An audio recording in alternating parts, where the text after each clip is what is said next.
जय माता दी।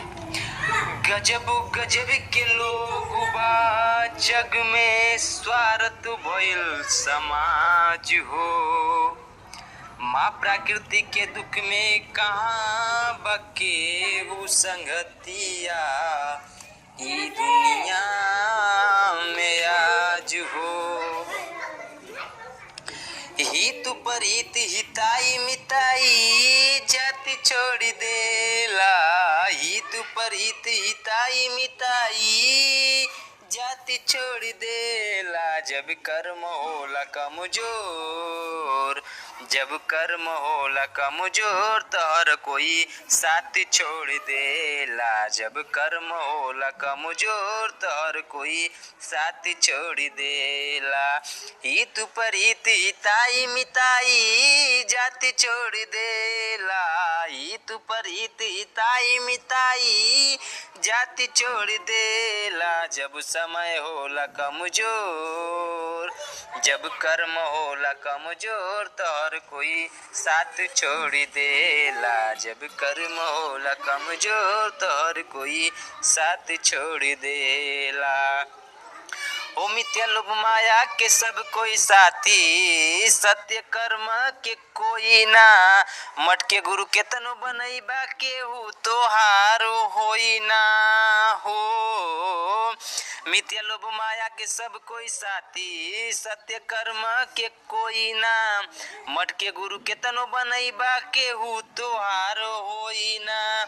दही के हाथ में हाथ, हाथ से हाथ छोड़ देला। दही के हाथ में हाथ, हाथ से हाथ छोड़ देला। जब कर्म होला कमजोर, हो जब कर्म होला कमजोर तो हर कोई साथ छोड़ देला। जब कर्म होला कमजोर तो हर कोई साथ छोड़ देला।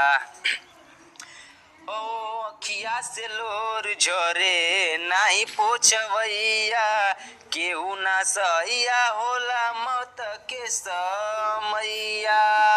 ओ अखिया से लोर झरे नाही पोछवैया, केहू ना सहिया होला मौत के समैया। धर्म कर्म रीति और रिश्ता नात छोड़ देला। धर्म कर्म रीति और रिश्ता नात छोड़ देला। जब कर्म होला कमजोर, जब कर्म होला कमजोर तो हर कोई साथ छोड़ देला। जब कर्म होला कमजोर तो हर कोई साथ छोड़ देला।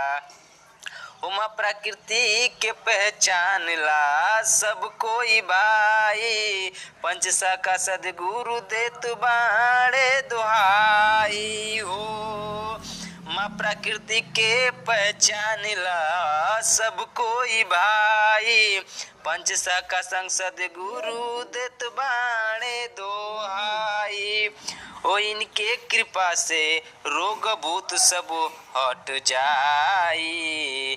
जब समय होला कमजोर, जब कर्म होला कमजोर तो हर कोई साथ छोड़ देला। जब कर्म होला कमजोर तो हर कोई साथ छोड़ देला।